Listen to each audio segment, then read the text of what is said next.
सभी किसान एवं पशुपालक साथियों को मेरा नमस्कार। साथियों, आज हम आपके लिए एक बहुत ही महत्वपूर्ण वीडियो लेकर के आए हैं। नेशनल लाइव स्टॉक मिशन, आप लोगों ने काफ़ी नाम सुना है पशुपालन से संबंधित। नेशनल लाइव स्टॉक मिशन के अंदर अनेकों ऐसी योजनाएं हैं जिनके सहारे पशुपालक, छोटा किसान है वो अपना स्टार्टअप है वो शुरू कर सकता है।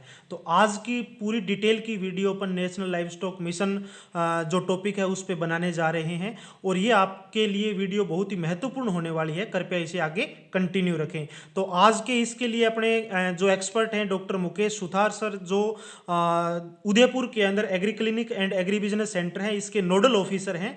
तो सर से अपन इस national live stock mission scheme के तहत पूरी जानकारी अपन लेते हैं। सर नमस्कार। नमस्कार। सर, ये जो national live stock mission central government की स्कीम है जिसकी शुरुआत 2014-15 में की गई थी, उसके बाद में इसमें 2021-22 में भी कुछ चेंजेस किए गए और अभी रिसेंटली 28 दिसंबर 2022 को भी इसमें कुछ सुधार किए गए हैं ताकि किसान, ज़्यादा से ज़्यादा छोटे किसान है वो इसका लाभ ले सकें। तो ये इसमें कौन कौन सी ऐसी स्कीम है सर जिसका हमारे जो दर्शक हैं, किसान भाई हैं, वो अच्छे से फ़ायदा उठा सकते हैं? नमस्कार किसान भाइयों, मेरा नाम मुकेश सुथार। डॉक्टर साहब ने परिचय दे ही दिया। तो इसमें 5 ऐसी स्कीम है एनएलएम में जो किसान भाइयों और पशुपालकों के लिए एनएलएम स्कीम को इंक्लूड किया गया है। फर्स्ट तो इसमें गोट फार्मिंग है। गोट फार्मिंग के बारे में अपने डिटेल में चर्चा करेंगे क्योंकि ये वीडियो हमने गोट फार्मिंग के ऊपर ही लेके आए हैं स्पेशली। इसके बाद में तो पोल्ट्री फार्म के बारे में भी इसमें स्कीम है। पोल्ट्री में स्पेशली हेचरी के बारे में स्कीम आई है ये। और साइलेज बनाना है या फिर फोडर और फीड कल्टीवेशन में अगर कोई करना चाहता है तो उसमें भी वो फ़ायदा ले सकता है। यानी फीड फोडर प्रोसेसिंग से संबंधित यहाँ पे है, पोल्ट्री फार्मिंग से संबंधित यहाँ पे है, पिग फार्मिंग से संबंधित भी है और गोट फार्मिंग से संबंधित अलग अलग इस एनएलएम के तहत स्कीमें हैं। और आज का, जैसे कि सर ने बताया कि अपन जो पूरी डिटेल में बात करेंगे वो गोट फार्मिंग में जो अलग अलग स्कीमें हैं उन पे अपन चर्चा करेंगे। ऐसे ही जो बाकी स्कीमें बच गई उनके लिए आपके लिए वीडियो है वो कभी बाद में लेकर के आएंगे। तो सर आप ये बताइए कि जो बकरी पालन से संबंधित इस स्कीम के अंदर अलग अलग स्कीमें जो अभी अमेंडमेंट करके अलग अलग छोटी स्कीमें भी डिसाइड की है, तो इसमें कितने बकरियों पे, कितने बकरों पे कितने रुपए का अनुदान है, किस तरह से किसान है वो ले सकता है, इस सारी चीज़ों पे अपन बात करेंगे आगे। पर छोटी यूनिट कैसे स्टार्ट कर सकते हैं और एक बड़ी यूनिट है वो कितने गोट पे है इसमें रहती है, यानी अलग अलग जो पांचें हैं, इन पांचों पे अपन साथ ही साथ में चर्चा करेंगे सर। तो मैं बताना चाह रहा हूँ कि पहले ये स्कीम ने जुलाई 2021 में 525 गोट पे आया था। 500 बकरी और 25 बकरे पे आई थी स्कीम। लेकिन किसान भाई इतनी बड़ी यूनिट नहीं कर सकता, सेटअप नहीं कर सकता क्योंकि किसान अपने बहुत छोटे स्तर पे स्टार्ट होता है। तो इसको वापस अभी 28 दिसंबर 2022 को इसको रिवाइज किया गया और इसमें जो 525 गोट थी उसको 5 भागों में डिवाइड कर दिया गया था।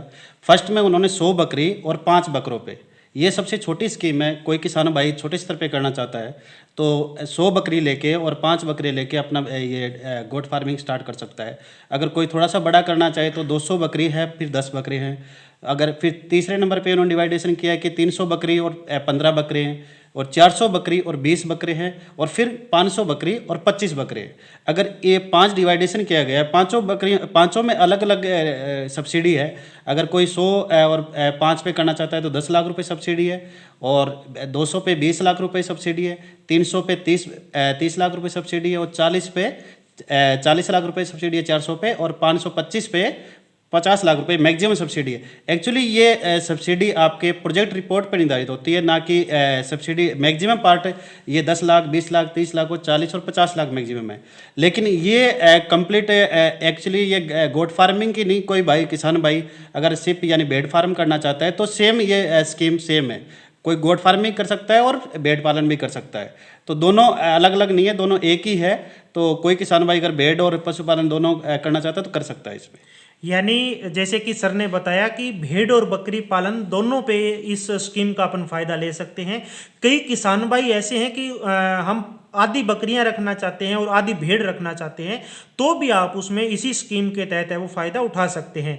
जैसे 100 का टारगेट है और उसमें 50 भेड़ और 50 बकरी रखनी है तो आप उसमें अलग अलग भी रख सकते हैं, पर स्कीम का अपने इसमें एक का ही फायदा रहेगा। यानी टोटल यूनिट 100 रहेगी और उसमें 100 के अंदर भेड़ और बकरियां मिक्स है वो हो सकती है। पर जो स्टैंडर्ड इनकी है कि 100 फीमेल और 5 मेल होने चाहिए।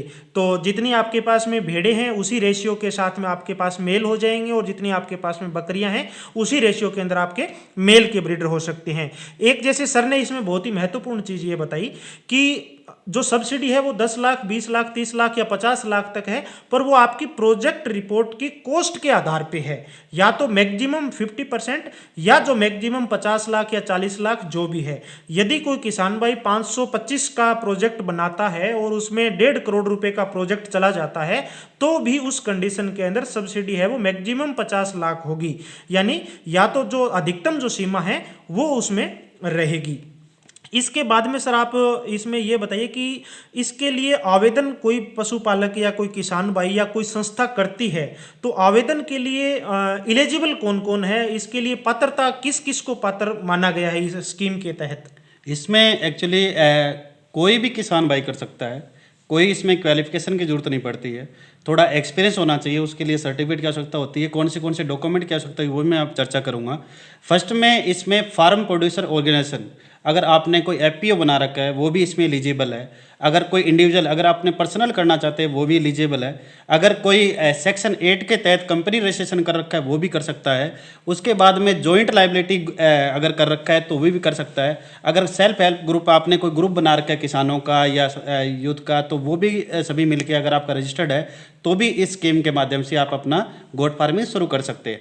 लेकिन मैं आपको एक बहुत अच्छी जानकारी देना चाहूँगा कि अभी जो 28 दिसंबर जो स्कीम में रिवाइज हुआ, उसमें उन्होंने एक चीज़ और नोट कर दी कि एक अगर आपके किसान भाई में घर में 2 बार अप्लाई करना चाहता है एक ही स्कीम को, अगर 2 लोग हैं तो दोनों अप्लाई कर सकते हैं, यानी मैक्सिमम कितने भी कर सकते हैं। इसमें कोई भी नहीं है कि एक घर में सिर्फ एक ही अप्लाई करेगा। आप कितने भी लोग अप्लाई कर सकते हैं एक साथ में, कितने फॉर्म अप्लाई कर सकते हैं। अच्छा, एक आदमी खुद के नाम से 2 अप्लाई नहीं कर सकता, खुद के नाम से नहीं कर सकता, पर अलग अलग नाम से कर सकता है। फैमिली में जैसे 2 भाई हैं तो दोनों भाइयों के नाम से अलग अलग आवेदन किया जा सकता है, पर सेम मेंबर के नाम से डबल आवेदन नहीं होगा। और सर ने इसमें बाकी जो जानकारियां हैं वो भी अपने को बताई है कि भाई इस तरह से ये डॉक्यूमेंट चाहिए। मैं आपको सबसे मेन जो इसमें डॉक्यूमेंट है उस पर सर ने भी बताया, आगे भी चर्चा करेंगे। पर प्रशिक्षण बहुत जरूरी है। बकरी पालन या भेड़ पालन या कोई सा भी आप काम इस स्कीम के तहत करते हैं तो आपके पास में सर्टिफिकेट का प्रशिक्षण होना चाहिए। तो आप बकरी पालन से संबंधित कोई प्रशिक्षण आप लेना चाहते हैं तो सरकारी संस्थाएं पूरे भारत में हर जगह अवेलेबल है, जिसमें कृषि विज्ञान केंद्र प्रत्येक जिले के अंदर उपलब्ध है। और CIRG केंद्रीय बकरी अनुसंधान संस्थान जो मखदूम उत्तर प्रदेश के अंदर है, वहाँ से हर महीने प्रशिक्षण करवाया जाता है। राजस्थान के अंदर भी CSWRI है, कृषि विश्वविद्यालय, पशुपालन विश्वविद्यालय और अनेक से ऐसी संस्थाएं और NGOs हैं जो बकरी पालन से संबंधित या भेड़ पालन से संबंधित ट्रेनिंग करवाते हैं। तो सबसे पहले आपके पास में उस ट्रेनिंग का सर्टिफिकेट होना आवश्यक होता है। सर्टिफिकेट नहीं होता है तो उस कंडीशन में बैंक है वो आपको कैंसिल भी कर सकता है। तो आपको साथ ही साथ में इसकी प्रोसेस के साथ साथ में अपने सर्टिफिकेट के लिए आपको ट्रेनिंग भी करना बहुत आवश्यक है। इसके बाद सर आप थोड़ा सा इसमें प्रोसेस क्या रहता है, किस तरह से पशुपालक या किस तरह से किसान है वो इस स्कीम के लिए आवेदन कर सकता है, कहाँ से आवेदन किया जा सकता है, क्या खुद कर सकता है या ई-मित्र से करवाना पड़ता है, इस तरह की जो एक बेसिक जानकारी किसान के लिए या पशुपालक के लिए जो है उसके बारे में आप बताइए सर कि क्या प्रोसेस रहता है इसका। इसमें actually NLM national livestock mission की वेबसाइट है गवर्नमेंट की, वो उसमें अपने लिंक दे देंगे उसमें वीडियो में। तो उस लिंक पे जाके आप क्लिक करोगे तो एक वेबसाइट ओपन होगी नेशनल लाइवस्टॉक मिशन की। उस पर बाकायदा लॉगिन करना पड़ेगा, अपने मोबाइल नंबर डालना पड़ेगा। उसमें 2 ऑप्शन आएगा, एग्रीप्रेन्योर के नाम से आएगा, न्यू एग्रीप्रेन्योर। तो उस पर आपको क्लिक करना है। उसका पूरा वीडियो अपने इस वीडियो में लिंक दे देंगे ताकि कोई भी किसान भाई अपने मोबाइल से या कोई किसी किसान ई-मित्र पर जाके आवेदन कर सकता है। बिल्कुल नॉर्मल प्रोसेस है और इसमें किसी मीडिएटर की ज़रूरत नहीं पड़ेगी। आप अपने मोबाइल से भी कर सकते हो या अपने लैपटॉप से भी कर सकते हो।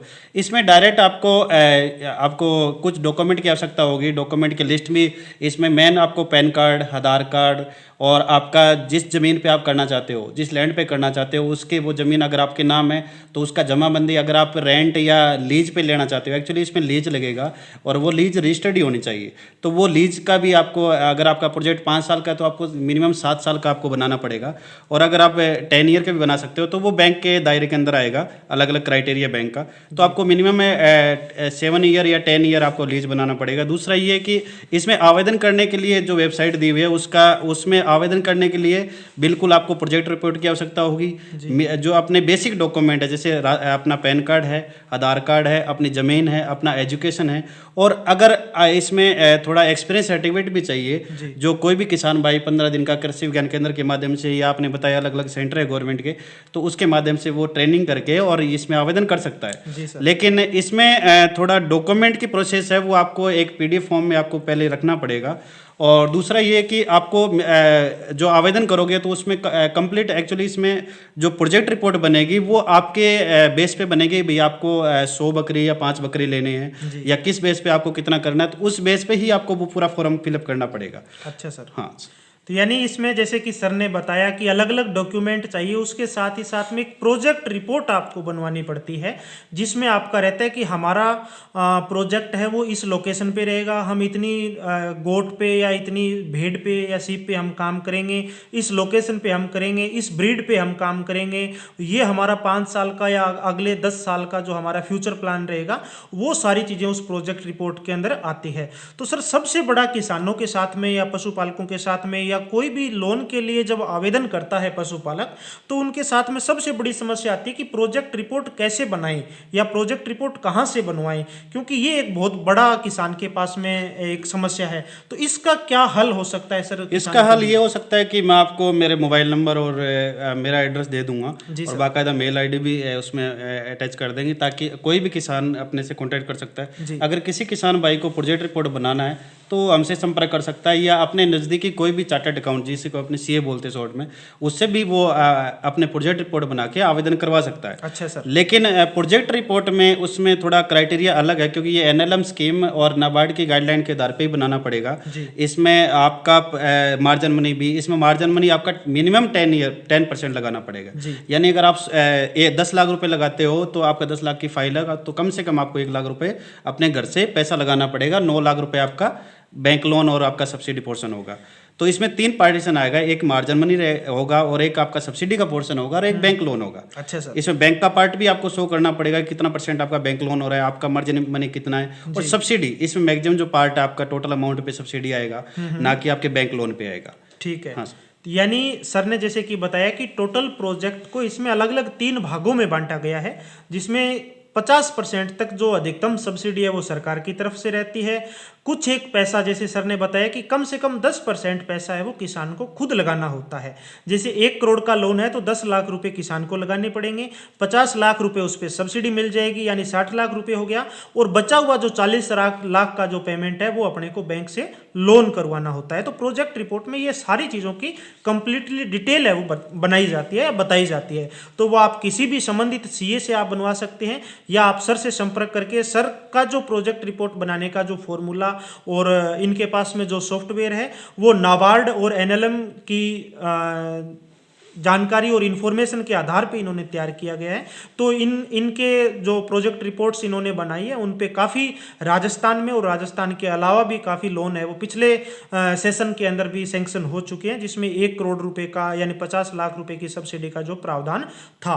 तो सर इसके अलावा भी और ऐसी कुछ हिडन जो चीज़ें रह गई या जनरली किसान को नहीं पता होता, या जो किसान के लिए समस्या जो पॉइंट बन जाता है, ऐसी और कौन सी इससे महत्वपूर्ण जानकारी अपन से छूट रही है जो यदि अपन किसान भाइयों को बताएं तो उसका फायदा है वो पशुपालक या किसान भाई ले सके? एक्चुअली ये स्कीम में जो प्रोजेक्ट रिपोर्ट में 2 पार्ट होते हैं जी। एक फिक्स कैपिटल है जो अपने एक बार लगाना पड़ता है। हाँ जी। एक वर्किंग कैपिटल है, जैसे जो उसको चलाने के लिए, यानी अपने जो बिजनेस चलाने के लिए जो डेली खर्चे होते हैं वो वर्किंग कैपिटल में आते हैं जी। तो इसमें स्कीम में क्या है कि वर्किंग कैपिटल पे सब्सिडी नहीं है। हाँ जी सर। अगर आप गोट फार्मिंग करना चाहते हो तो गोट फार्मिंग आप पर्सनल व्हीकल लेना चाहते हो या लैंड परचेज करना चाहते हो तो इसके लिए कोई भी सब्सिडी या बैंक लोन नहीं होगा। अच्छा सर। तो इसमें फिक्स क्राइटेरिया है, आपको कितनी जगह की आवश्यकता होगी वो फिक्स उसमें गाइडलाइन के आधार पे उसका क्राइटेरिया रहेगा। आपका स्ट्रक्चर का क्या साइज रहेगा वो भी उसी आधार पे रहेगा। आपका इक्विपमेंट का क्या रहेगा वो भी रहेगा। आपका अगर ये फोडर कल्टीवेशन का है तो उसमें जैसे मैक्सिमम 525 गोट के लिए ढाई हेक्टेयर की आवश्यकता होगी, वो भी उन्होंने फिक्स कर रखा है। अच्छा सर। तो कुछ उन्होंने ओनली फिक्स कैपिटल पे ही सब्सिडी है। अच्छा। अगर आपने वर्किंग कैपिटल पे सब्सिडी का अगर प्रोजेक्ट रिपोर्ट में डाल दिया तो वर्किंग कैपिटल पार्ट आपको सब्सिडी के लिए एलिजिबल नहीं है। अच्छा सर। दूसरा ये है कि सब्सिडी के लिए आवेदन के लिए जैसे इसमें प्रोसेस है, जैसे आपने आवेदन कर दिया, आवेदन करने के बाद में फर्स्ट में जाएगा वो स्टेट इम्प्लीमेंट। इसमें क्या है कि मिनिस्ट्री ने अलग अलग पैनल बना रखे हैं। अच्छा स्टेट लेवल पे पैनल बना रखा है, डिस्ट्रिक्ट लेवल पे पैनल बना रखा है, और अपने मिनिस्ट्री में पैनल बना रखा है। जी सर। मिनिस्ट्री में तो नेशनल लाइवस्टॉक मिशन का पूरा पैनल है। उसके बाद में सेकेंडरी अपने स्टेट लेवल पे आते हैं, तो स्टेट लेवल की एग्जीक्यूटिव कमेटी रहती है जो अपने स्टेट लेवल पे बैठती है अपने जयपुर में। तो अलग अलग अपने कैपिटल में वो सब बैठते हैं, तो उनका एक ऑफिस रहता है, उसके हिसाब से हो गया। अच्छा सर। दूसरा ये है कि उसके बाद में स्टेट इम्प्लीमेंट एजेंसी है, जैसे अपने वो किसी न किसी अपने एनिमल हस्बेंड्री डिपार्टमेंट अपने डिस्ट्रिक्ट का उसी किसी न किसी अधिकारी को उस डिस्ट्रिक्ट का इंचार्ज बना रखा है एनएलएम का। जी सर। तो अगर आपने आवेदन कर दिया तो फर्स्ट में उसके पास फॉर्म जाएगा और वो आपका वेरिफिकेशन करेगा डॉक्यूमेंट के आधार पे भी, और आपका एज ए वो लोकल भी देखेगा कि उसका क्या है क्या नहीं है, रियलिटी है या नहीं है, डॉक्यूमेंट सही है नहीं है, प्रोजेक्ट रिपोर्ट सही है नहीं है। जी। तो इसके आधार पे वो सिलेक्शन करता है और वो फिर आगे स्टेट इम्प्लीमेंट एजेंसी के पास जाएगा। अच्छा और वहां से फिर अपने मिनिस्ट्री में जाएगा। मिनिस्ट्री उसको अप्रूवल करने के बाद में वापिस वो लोन सैंक्शन होगा। अच्छा। यानी आपको अप्रूवल लेटर मिलेगा। जी सर। अप्रूवल लेटर मिलने के बाद वापस इसका रिवाइज होगा और वापस बैंक में उनको ये कंप्लीट जाएगी प्रोजेक्ट रिपोर्ट की, ये इस फार्मर की या किसान भाई की ये है प्रोजेक्ट रिपोर्ट, और इसमें ये लोन प्रोसेस करना है। रही बात इसमें बैंक सेलेक्ट करने की, क्योंकि इसमें बैंक मैन है। हाँ। क्योंकि किसान भाई भी इतना पैसा नहीं लगा सकता और सब्सिडी मैक्सिमम हो सकता है, लेकिन इसमें बैंक मेन रोल है। जी सर। अगर 1 करोड़ का प्रोजेक्ट रिपोर्ट है तो 40 लाख रुपए उसको घर से लगाना है, बैंक से लोन लेना पड़ेगा। तो 40 लाख का जो पार्ट है बैंक को भी आपको चूज करना पड़ेगा, जो भी कॉमर्शियल बैंक अपने। जी सर। जो जैसे अपने स्टेट बैंक भी अप्लाई कर सकते हैं, जो 11 या 12 बैंक अपने कॉमर्शियल बैंक प्राइवेट को छोड़ के। जी सर। प्राइवेट के कुछ बैंक है लेकिन वो एक क्राइटेरिया के अंदर आते या नहीं आते, वो इतना उस स्कीम में नहीं लिखा हुआ कहीं भी। जी सर। दूसरा ये कि आपको आपके नज़दीकी जो बैंक है उस शाखा में आवेदन करना होगा। उस शाखा का अकाउंट होना चाहिए, अकाउंट नंबर, और आपका ये पूरा एड्रेस आपके पास होना चाहिए, जो आपको जब फॉर्म फिलअप करेंगे तो उसमें डालना पड़ेगा आपको। जी सर। और दूसरा ये है कि आपको इसमें पूरी प्रोसेस ऑनलाइन होगा, जी सर। ना कि कोई मीडिएटर है। आप सोचो कि कोई आपका थर्ड पर्सन आपको लोन करवा देगा या सब्सिडी दे देगा, तो वो भी पार्ट नहीं है। और रही बात सब्सिडी का जो पार्ट, सब्सिडी आपको 2 भागों में आएगी। अच्छा सर। जैसे आपने मैक्सिमम 50 लाख रुपए पकड़ते तो फर्स्ट में आपका जो सब्सिडी आएगा वो 50 लाख का हाफ आएगा। 25 लाख रुपए सब्सिडी शुरू में मिलेगा। हाँ, तो 25 लाख रुपए जब आपने स्टार्ट करेंगे, प्रोजेक्ट स्टार्ट करने के बाद में आपको एक अप्रूवल लेटर मिलेगा। उसके आधार पे आप प्रोजेक्ट रिपोर्ट आपको ये प्रोजेक्ट अपना स्टार्ट करोगे, उसके बाद में आपका 25 लाख रुपए सब्सिडी आ जाएगा। जब आपका 50% का आपका जो बैंक का और आपका पार्ट हो जाएगा कंप्लीट, उसके बाद में जब आपका 50% आ गया और 50% आपका कंप्लीट आपका जो बैंक लोन और आपका जो मार्जिन मनी है वो कंप्लीट होने के बाद में 50% सब्सिडी जो बची है वो आपकी अकाउंट में रिफ्लेक्ट होगी, और ये आपका सेविंग अकाउंट में आएगा। एक्चुअली ये जो सब्सिडी है वो सेविंग अकाउंट में आएगा। और मैं आपको एक बताना चाहूँगा कि अपने इंडिया में 2 एजेंसी है, एक तो नाबार्ड जो एग्रीकल्चर का काम करती है, और लेकिन ये जो एनएलएम स्कीम है वो सिड भी एक बैंक है अपना, जो as a small industrial bank है, जो अपने लघु उद्योग के लिए अपने सब्सिडी और सहायता प्रदान करता है। तो वो ये सिडबी के माध्यम से आएगी, ना कि नाबार्ड माध्यम से आएगी। अच्छा सर। और ये सिडबी का अपने ऑफिस राजस्थान में जयपुर में है, और उसका एड्रेस भी मैं अपने लिंक में दे देंगे। तो एक्चुअली ये सब्सिडी का तो बाद का पार्ट है, लेकिन पहले बैंक और अपने कैसे आवेदन करना है उसके बारे में ये ऑटोमेटिक प्रोसेस होगा, कोई भी मीडिएटर नहीं है। यानी इसमें किसानों के लिए सबसे अच्छी बात यह है कि आपको बार बार बैंक के चक्कर लगाने की जरूरत नहीं है। बार बार बैंक में जाकर के या बार बार पशु चिकित्सक के पास में जाकर के उनके पास में भाग दौड़ करने की कोई भी ज़रूरत नहीं है। ये ऑनलाइन आप आवेदन कर सकते हैं, और ऑनलाइन आवेदन करने के बाद में गवर्नमेंट की तरफ से ये पूरा का पूरा प्रोसेस होकर के और फिर बैंक के पास में आता है। तो ये बहुत ही महत्वपूर्ण वीडियो आप लोगों के लिए रहा। मैं उम्मीद करता हूँ कि आप सब लोग इसे पसंद करेंगे। एक लास्ट में छोटी सी चर्चा रह गई, उस पर मैं थोड़ा सा आपको बता देता हूँ कि ये सब तो चीज़ें अपन ने कर ली, होने के बाद में कि बकरी फार्म यदि अपन लोग कर रहे हैं या भेड़ फार्म अपन लोग कर रहे हैं तो किस नस्ल का चुनाव करें, वो भी बहुत महत्वपूर्ण हो जाता है। तो नस्ल का चुनाव सबसे इम्पोर्टेंट इसलिए है क्योंकि नस्ल आपने एक बार खरीद ली, किसी भी बकरी को आप एक बार ले आए तो उसे फिर चेंज करना या रिप्लेस करना बहुत मुश्किल काम हो जाता है। तो अपने को सबसे पहले ये देखना चाहिए कि अपना लोकल मार्केट है वो किस ब्रीड की तरफ जा रहा है।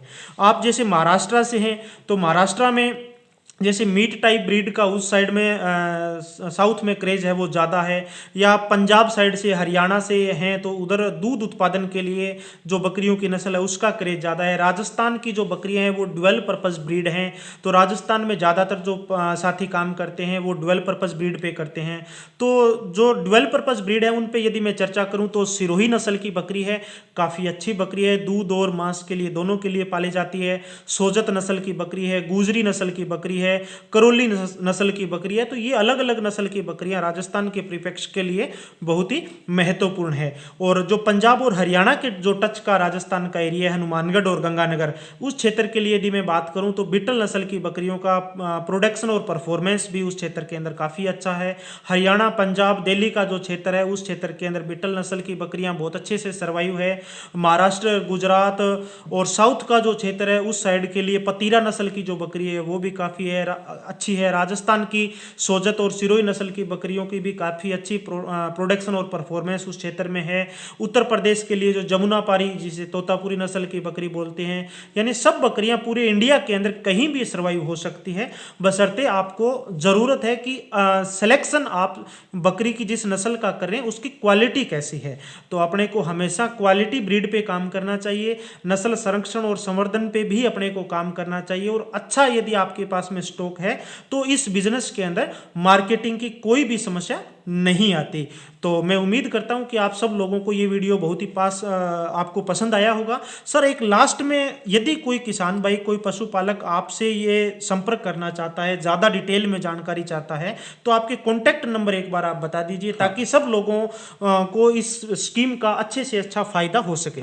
मुकेश सुतार 9649644004, ये मोबाइल नंबर है। 964